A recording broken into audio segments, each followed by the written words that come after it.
Hi, my name is Brian Atkins, and Do you ever look at someone and wonder what is going on inside their head?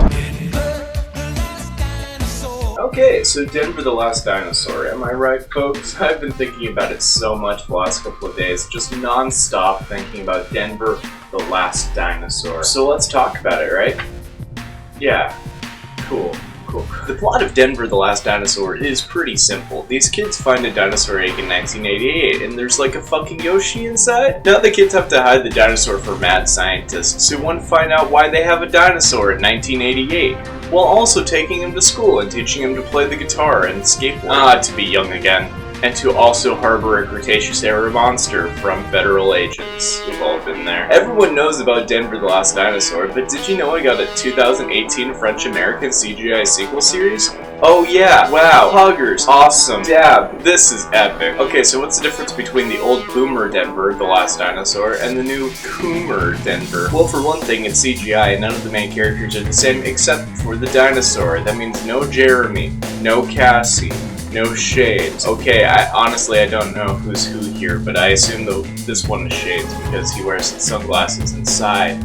Deal with it. The original series had them discover Denver, the Last Dinosaur's egg at an abandoned construction site, like how the Animorphs began, or the 90s Mighty Morphin Power Rangers movie. Was there just like an economic crisis in the late 80s and early 90s I just wasn't aware of, that all of these construction sites have become abandoned? What about this new show? Well, the title sequence and brief Wikipedia synopsis is anything to go by. In the new show, Denver the Last Dinosaur was born on the same day as Harry Scott, and the two of them were raised as brothers. Harry is like the hip, tech-savvy brother, and Denver is the one who's a fucking dinosaur. Obviously, I had to learn more about this new show, where a boy is just brothers with a dinosaur, so I went on YouTube and found the official Denver the Last Dinosaur channel. Subscribe? Well, don't mind if I do. Even if they do already have. Okay, so I can't see how many subscribers they have, or the comments on the videos. YouTube Kids is so cool and convenient. No full episodes though, even when I could find all 52 of the 1988 Denver on YouTube for free. But really,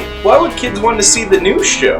Oh well, let's see what characters we have to look at in this version. Who's this? Dinosaur Dan? Yes please. So this character, should Denver really do be dabbing them? So this character is probably autistic and has a headband that he pulls down into a mask which covers half of his face but not his hair, and he doesn't change any of his other clothes. Can't really blame him though. Fashionable as hell. The old show didn't have a superhero-obsessed autistic kid. I think French animation is really trying to get into superheroes because it's like the in thing right now. I mean, side note, is Catboy from the PJ Masks the same character as Cat Noir from Miraculous Ladybug? They're both French. They're both superhero boys who dress up like kitty cats. Maybe I'm thinking too much into it, but I also think it would be fucking hilarious if in Miraculous Ladybug, Cat Noir has a horrible Vietnam-style flashback where we see Owlette and Gecko from PJ Masks just being brutally gunned down. I don't know, maybe that's just me. Dinosaur Dan has the kind of character design where you can just look at him and you can tell everything about him. Obviously, he lives in a beach house with his 3 lesbian moms and his dad works at a car wash. I mean, just look at him, it's a very typical character.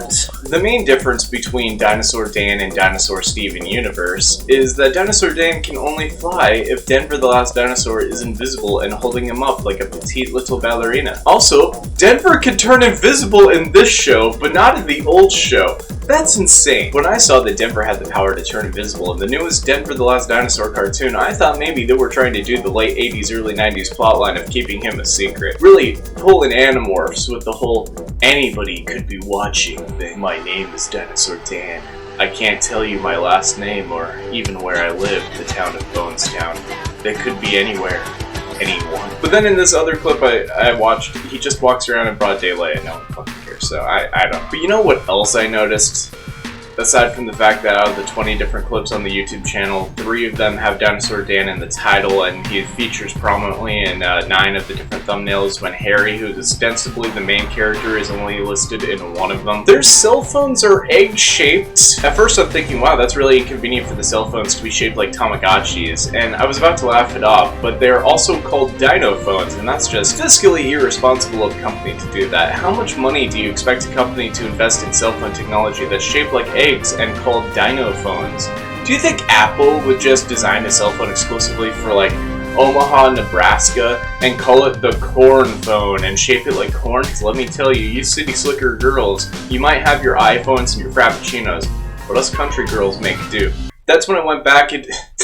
such a stupid fucking vibrate mode. That's when I went back to that Denver the Last Dinosaur 2018 wiki and discovered that the town they live in, Bonestown, is named after Denver because he's their biggest tourist attraction. You get it, bones, like fossils, because only dinosaurs have bones. Only dinosaurs have bones, that's why it's called Bonestown. Do you get it?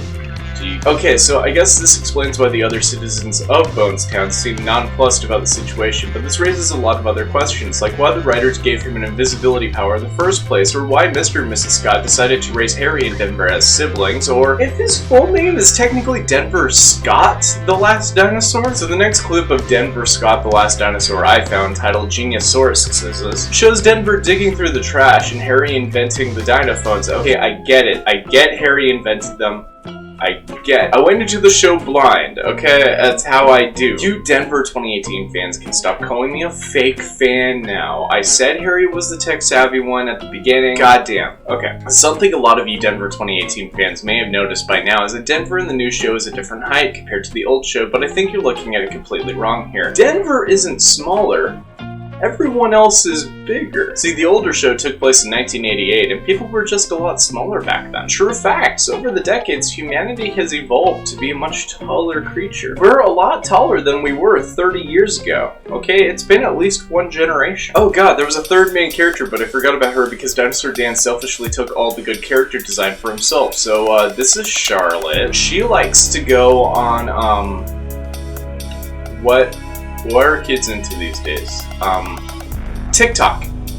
Yeah. She's filming a TikTok of Denver on a skateboard going down a hill. Also, she has rollerblades from Big Hero 6.